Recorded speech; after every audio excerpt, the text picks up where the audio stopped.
Story time. Semen retention. My succubus story.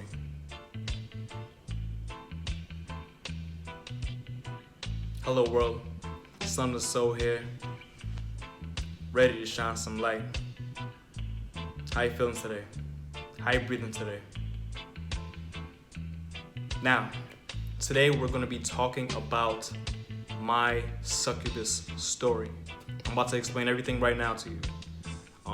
Before I get into the story, I just want to point out a couple things so we fully understand the concept itself, and just sharing my experience and what I've done to address it.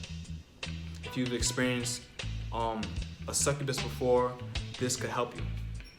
If you haven't, well, it's good to have knowledge. Knowledge is power. So, let's get into it. So you have nofap, right? And then you have semen retention. Now these two concepts has been growing a lot, especially in the Western world. So I'm just gonna talk about it real quick. Nofap talks about the psychological and the physical effects of holding on to your semen. Nofap, hence no fapping or no masturbating. There's a community where they encourage you not to masturbate, not to have sex, to ejaculate. And that holding on to your semen comes with a lot of benefits. Having more energy, being more awake, less tired, no procrastination, eliminating anxiety, having more confidence, being more comfortable around women, and all that good stuff, right? And then you have semen retention. And semen retention is the origin of nofap. And that originated in the East. And they talk about a lot in Hinduism, in Taoism,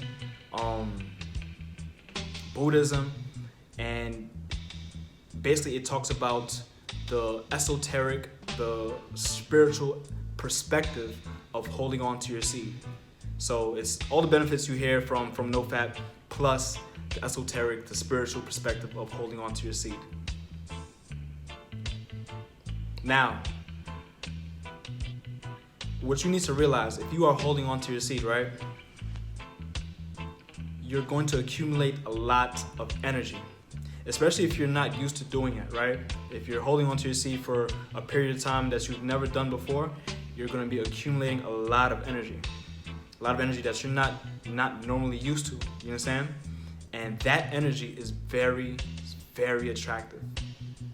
It's very attractive. And a lot of people notice that. You understand? It's attractive to the sense that people notice that. I'm not saying that they know you're holding your seed, right? But they notice something about you. Maybe you go around a certain set of people before, and they look at you, hey, like, you look like you're in a good mood. Like what's up with you? You can't put their finger on it, right? Or even with women, women start to notice you more. Some women tend to double back. They checking you out because the semen that you're accumulating has a lot of energy, and you end up embodying it, and it's very, very attractive. Now, so from that layer, we're talking about, based on our physical senses, our sense of touch, taste, feel, that's attractive. But it goes even further than that.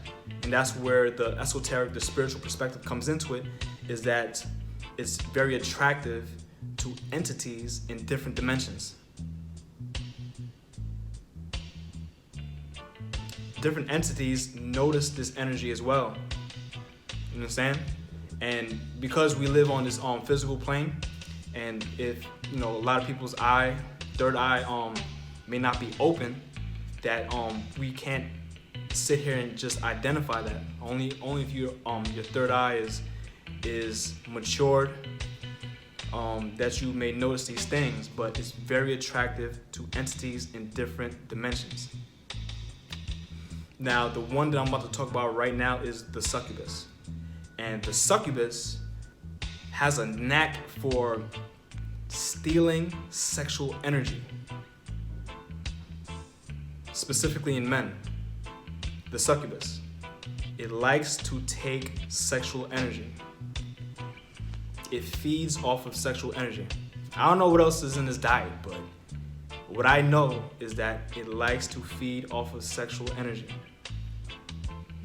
Now, during my semen retention journey, I've experienced this. I've experienced wet dreams, you understand? And I've experienced multiple wet dreams, and it took a while for me to understand what was happening. So I end up writing a dream journal. So whenever I relapse because of a wet dream, I would try to recall what happened in the journal. And I was able to identify that as the succubus. The succubus was in my dream, taking advantage of the situation and stealing my energy in the process. Now, story time. I'm going to tell you one story that really stood out to me, that I really noticed that made a difference into why I say it was what it was, right? I forgot what I was doing in my dream, but it was like I was doing a whole bunch of errands. I was running around, and I kept passing by a woman, right? Butt naked, thick, big boobs, big booty, everything, right?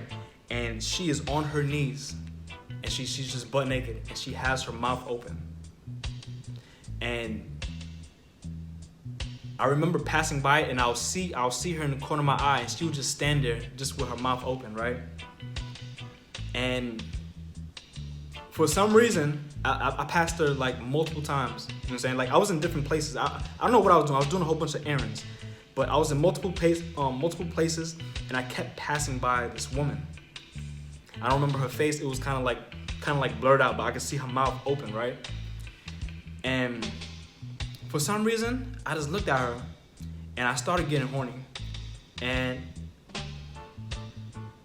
I was like, fuck it.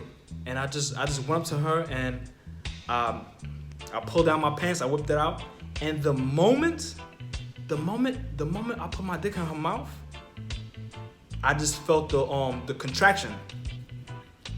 And in that moment, I noticed myself sleeping and dreaming at the same time, right? And immediately I felt myself ejaculating, and I'm like, oh shit, like in my head, and I'm trying to jump out of my dream, and I jumped out, and I just noticed this, fucked up my sheets, and I was like, damn. And the effects, in my experience, the effects of a wet dream is not it doesn't feel too good. Like, I feel anxious, almost nervous. Like, I can feel myself frail, very tired. The shit wasn't cool at all, and I was able to identify it, right? So I realized that this entity came into my dreams, showed itself up in my dreams multiple times, trying to have sex with me. And it was like half the time I would succumb to it, and I end up ejaculating in the process. Like, immediately, not even barely engaging in the sexual activity itself, and I just ejaculating. I wake up, fuck up the sheets. I'm mad. I'm mad, right? And one thing I noticed is that it would only happen in very specific in a very specific criteria, and that is your vibration. Now, this is the part where you really need to understand, right? Your vibration has a lot to do with the succubus entering your dream.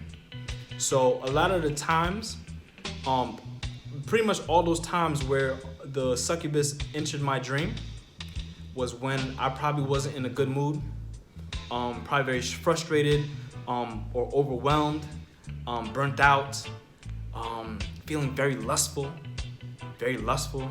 If I go to sleep lustful, I encounter that dream, and a lot of that, a lot of those emotions are at a lower vibration. So you can accumulate energy holding on to your seed, right? But you can still be at a lower vibration at the same time.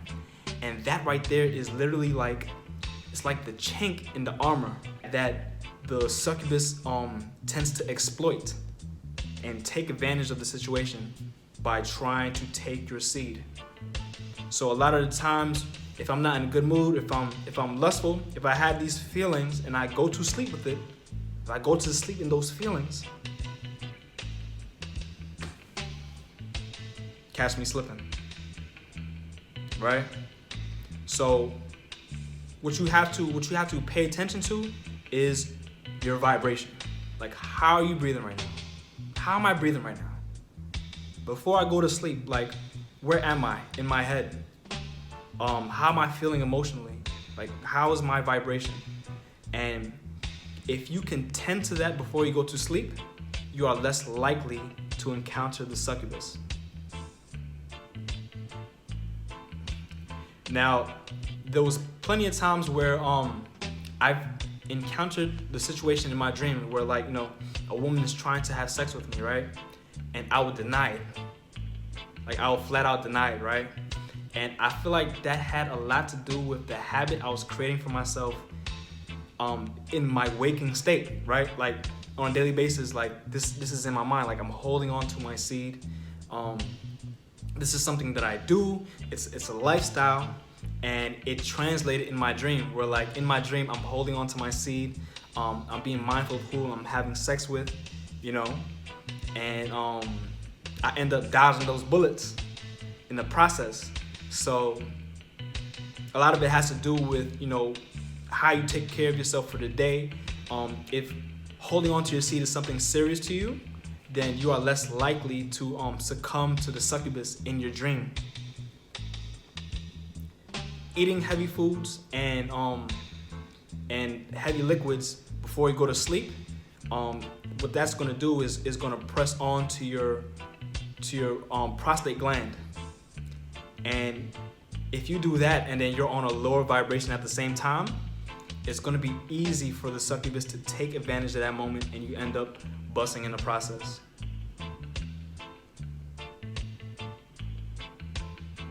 But yeah, that's my experience.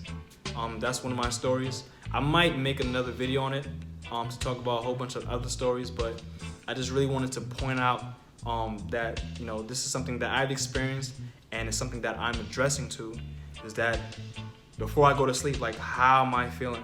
Like, where am I at in my head? Am I being lustful right now? Am I angry? Am I frustrated? Is there anything I need to deal with before I close my eyes? And in that process, that's helped me a lot to dodge those bullets, to protect my energy, to make that force field, so the succubus won't come in and try to exploit me and take my energy in the process. So I hope that helps. Comment, like, share it, share the light, spread the light, because you are the light.